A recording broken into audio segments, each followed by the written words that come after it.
آپ کے یوٹیوب پر سوال جواب میں پاکستان کے مسائل کے حل پر ایک نقطہ یہ ہے کہ مسجد کو گورنمنٹ کے کنٹرول میں ہونا چاہیے، بقول آپ کے مسجد عالم کی جگہ نہیں ہے۔ مسجد کے بارے میں اسلام کا قانون یہی ہے، جامع مسجد اسٹیٹ کی مرضی کے بغیر نہ بن سکتی ہے، یہ ریاست سے متعلق ہے۔ جمعہ کا خطبہ یا جمعہ کی نماز یہ اسٹیٹ کی نماز ہے، اس کا کوئی تعلق کسی عالم سے نہیں ہے، کسی عام آدمی سے نہیں ہے۔ اور اگر آپ اس ممبر کو یا اس جامع مسجد کو علماء کے سپرد کر دیں گے تو فتنہ پیدا ہو جائے گا۔ وہی فتنہ ہے جس سے ہم اس وقت مبتلا ہو گئے ہیں۔ یہ کسی حال میں بھی ریاست کے سوا کسی کے پاس نہیں ہونی چاہیے۔ اس کے بارے میں قانون یہی ہے، ضابطہ یہی ہے۔ جمعہ کوئی پڑھانے کا حق نہیں رکھتا، کوئی ممبر پر کھڑا ہونے کا حق نہیں رکھتا، یہ حکمران کا حق ہے۔ یعنی مسلمانوں کے حکمران کو یہ ہدایت کی گئی ہے کہ وہ ہفتے کے ایک دن مسجد میں آئے، اس دن ظہر کی نماز 4 رکعت کی بجائے 2 رکعت کر دی جائے گی، اور اس موقع پر آ کر وہ خدا کو یاد دلائے، خود بھی خدا کو یاد کرے، کچھ وقت لوگوں کے درمیان میں گزارے۔ یہ جمعہ یہ ہے۔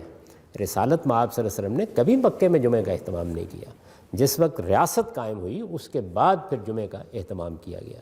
اسلامی قانون یہ ہے کہ اگر کوئی شخص جمعہ کے ممبر پر ریاست کی مرضی کے بغیر، اجازت کے بغیر کھڑا ہو جائے تو یہ ہائی ٹریزن ہے، یعنی یہ کوئی معمولی معاملہ نہیں ہے۔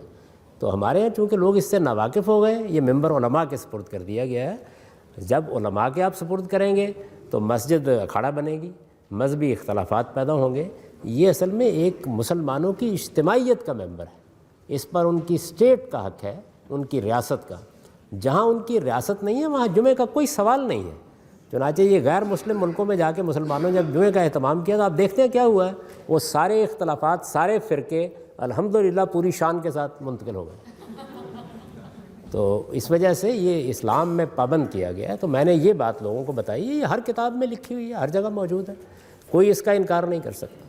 یعنی کسی جگہ پر جمعہ کا نماز بالکل نہیں ہو سکتی اگر ریاست کے نظم میں وہ نہیں، یہ اسٹیٹ کا کام ہے، انہی کا کام ہے۔ وہ چاہیں تو خود آ کے خطبہ دیں، چاہیں تو اپنے کسی نمائندے کو بھیجیں، انہی کی طرف سے آئے گی۔ چنانچہ یہ دیکھ لیجئے کہ بر صغیر سے آپ باہر نکلیں، باقی ساری مسلم دنیا میں اسٹیٹ کے کنٹرول میں۔ ملیشیا میں کوئی تصور نہیں ہے اس بات کا کہ کوئی عالم کھڑا ہو جائے گا۔ ریاست کی طرف سے مسجد بنائی جا سکتی ہے، وہ تو کسی ادارے کے اندر مسجد نہیں بنانے دیتے کہ اس ادارے میں اگر مذہب پڑھایا جا رہا ہے تو اس کی چھاپ لگ جائے گی اس کے اوپر۔ یعنی یہ اسٹیٹ کو ہمیشہ کرنی ہے۔ بہت اچھا نظام بنایا انہوں نے، میں سمجھتا ہوں پورے مسلمان ملکوں کو کرنا چاہیے۔ نماز 5 وقت کی نماز پڑھنے کے لیے ہر ایک کو اجازت دے دی گئی ہے کہ ہر پبلک جگہ پر، چھوٹی سے چھوٹی جگہ پر بھی سراؤ بنائی جائے گی، پریئر روم۔ اس میں کوئی امام نہیں ہوتا، کوئی مسجد کے اندر کوئی نہیں ہوتا، صاف ستھری جگہ ہے۔ آپ گئے، 4 آدمی ہیں، ایک کھڑا ہو گیا سامنے، جماعت کرائی، فارغ ہو گئے۔ بعض اوقات ایک پبلک جگہ کے اوپر 20 جماعتیں ہو رہی ہوتی ہیں، لوگ نماز پڑھ رہے ہیں، وہاں کوئی امام، کوئی مولوی، کچھ نہیں ہوتا۔